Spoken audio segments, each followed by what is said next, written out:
Bonjour, sans plus tarder, je vais lire quelques passages avant de lire le texte de base. 1 Jean 5, verset 16 à 18. Si quelqu'un voit son frère commettre un péché qui ne mène pas point à la mort, qu'il prie, et Dieu donnera la vie à ce frère. Il la donnera à ceux qui commettent un péché qui ne mène point à la mort. Il y a un péché qui mène à la mort.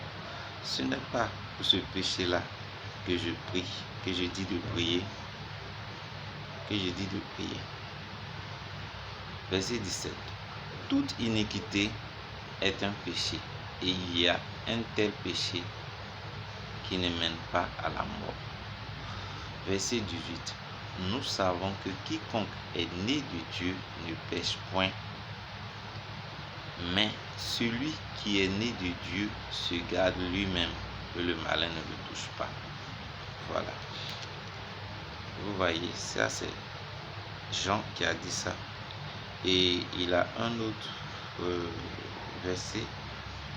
La première fois que j'ai lu ça, ça m'a fait tiquer un peu, mais c'est biblique. Donc nous allons le lire ensemble. 1 Jean chapitre 3, verset 9 à 10. C'est ce qui nous intéresse. Après, vous pouvez lire tous ces chapitres-là à la maison et puis tirer votre propre conclusion.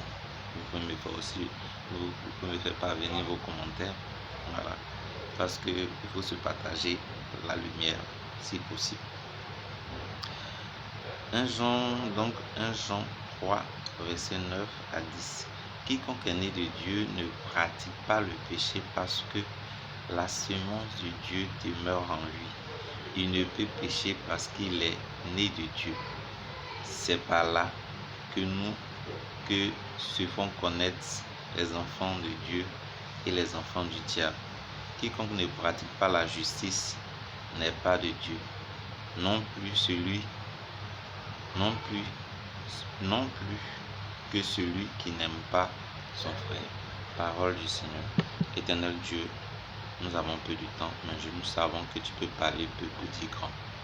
Saisis-toi de ma parole pour parler à ton auditoire, au nom puissant du Seigneur Jésus-Christ. Amen. Et bien, c'est fait. Ok. Donc, écoutez très bien. Je vais prendre tout mon temps pour vous parler en peu de temps. D'abord, j'ai commencé par vous dire qu'il n'y a pas un homme sur terre qui ne pêche pas. J'en reviens encore. Et je vais prendre la Bible pour vous le montrer. Et quand je vous aurai montré, si vous ne croyez pas, c'est que vous êtes destiné à ne pas croire. C'est-à-dire que même un ange va quitter le ciel pour descendre ici. Là. On n'a plus croire encore. C'est terminé. C'est terminé. Voilà. Donc, je vais vous expliquer. Vous voyez, c'est l'apôtre Jean qui est en train de dire que celui qui est né de Dieu ne pratique pas le péché. Qu'est-ce que cela veut dire, naître de Dieu? Naître de Dieu, c'est quoi? C'est devenir fils de Dieu. Vous voyez, il y a deux étapes. Il y a l'étape d'enfant et puis il y a l'étape de fils. C'est le fils qui est établi comme héritier. Enfant, il est encore au lait. Vous voyez, non? Voilà. Vous parlez de celui qui est un peu l'original. On dit l'Esprit de Dieu sera sur toi. C'est pourquoi le Saint-Enfant qui naîtra sera appelé Fils de Dieu. Et vous lisez le livre de Jean chapitre 1er, vous pouvez tout lire. On dit, il leur a donné le pouvoir de devenir enfant de Dieu. Donc on devient enfant de Dieu par un pouvoir. Donc si tu n'as pas reçu ce pouvoir, tu ne peux pas être enfant de Dieu. Maintenant, il y aura beaucoup de choses à dire. Mais vous savez, quand vous avez cru en la parole et qui vous a donné le pouvoir de devenir enfant de Dieu, vous croissez en esprit jusqu'à ce que Christ naisse en vous. C'est-à-dire que la vie de Christ soit manifestée en vous. Et lorsque cette vie est manifestée en vous, c'est là qu'on peut dire Dieu est né en vous. Parce que Dieu est confirmé en vous. Je vais prendre un exemple clair que moi j'ai vécu. au départ, Dieu n'était pas du tout réel dans ma vie. Et comme dans les vidéos passées, il a commencé à se manifester. Il a commencé à me visiter en 1997, bien scellé. J'étais dans sa présence en 2000 et à un moment donné, il m'a annoncé une prophétie que je vais tenir un peu secrète. Il a annoncé cette prophétie là en 2007 et il a dit en 2010 qu'il va être manifeste. Bien sûr, c'est dans mon corps qu'il devait être manifeste, je devais garder ça. Et à partir de 2010, il a commencé à être réel dans ma vie. Et c'est en 2011 que le songe qui était scripturé, que j'annonçais un déluge à l'image d'une sentinelle, a été manifesté. Et depuis lors, des messages ont suivi. Et donc, Dieu n'était pas réel au début dans ma vie, jusqu'à ce qu'il soit réel. Donc, quand vous entendez quelqu'un est né de Dieu, Christ est manifesté dans la vie, à tel enseigne qu'il peut dire, si je vis, ce n'est plus moi, mais c'est Christ. Christ s'est manifesté dans la vie à tel enseigne que Dieu est devenu réel dans sa vie. Il est un homme accompli. Dieu est avec lui. Dieu est confirmé en lui. Parce que quand Dieu n'est pas confirmé en toi, tu n'es pas un fils de Dieu. Tu es encore à l'étape d'enfant. Quand tu es un fils, on t'établit. Et alors quand tu parles, celui qui a dit vient appuyer. Donc un fils de Dieu est né de Dieu. Et si tu es né de Dieu, tu es établi. Et si tu es établi, ton message doit être confirmé. Est-ce que je me fais comprendre? Voilà. Les fils de Dieu, Jésus, il avait l'Esprit de Dieu. Dès la naissance, le Saint-Esprit croissait en lui. Non, allons doucement. La Bible dit il a été conçu par la vertu du Saint-Esprit, n'est-ce pas? Lui-même, il est Dieu, non? Ça veut dire que s'il est Dieu, lui-même étant tout petit, l'Esprit de Dieu était là, puisqu'il est Dieu. Et il a grandi. La Bible dit l'enfant croissait en esprit en esprit et en sagesse. Donc, croisse. Quand on parle de croître, c'est-à-dire il y avait des choses qu'il apprenait au fur et à mesure pour grandir. Ce qui est déjà arrivé ne croit pas. Donc, la connaissance a accru au fur et à mesure.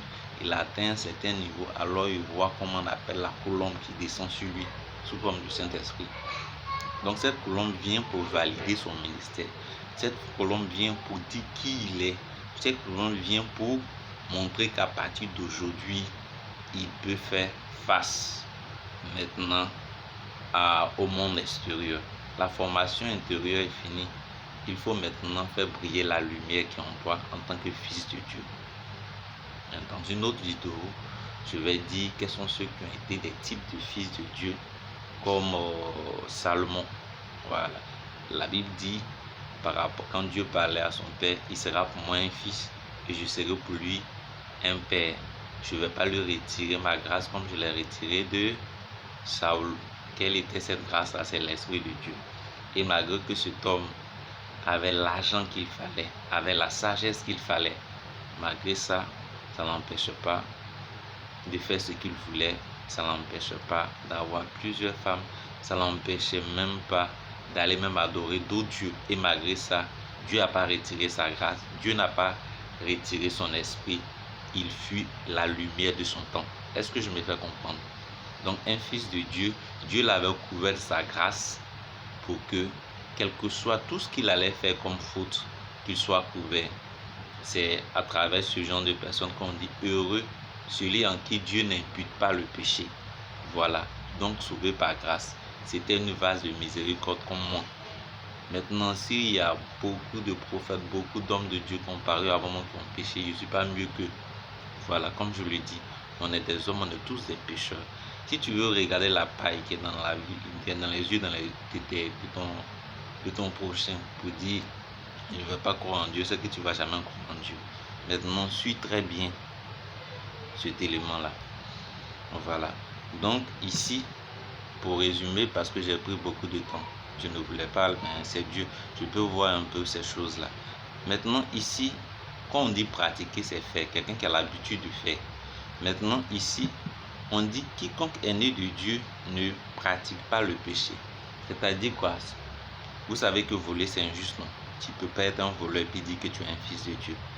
Vous savez que mentir c'est pas bon. Chaque jour tu mens, c'est pas bon. Comme vous savez que quelqu'un qui est malhonnête, c'est pas bien. Ta vie là, quand on voit, tu es tout le temps malhonnête, tu mens aux gens. Un fils de Dieu ne peut pas faire ces choses-là.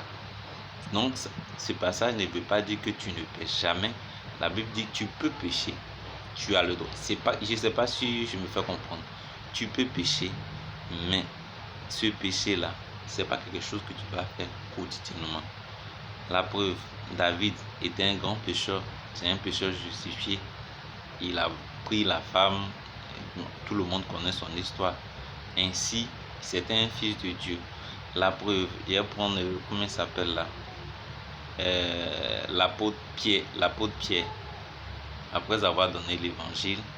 Juste après ça, si vous lisez le livre de, comment il s'appelle là, quand vous lisez Galates, vous allez voir que l'apôtre Paul l'a repris parce que ce dernier là faisait semblant d'être juste quand il a vu des siens. On peut lire ça pour terminer. Galates, si Dieu le permet. Galates, pourtant c'était un fils de Dieu. Bon, voilà.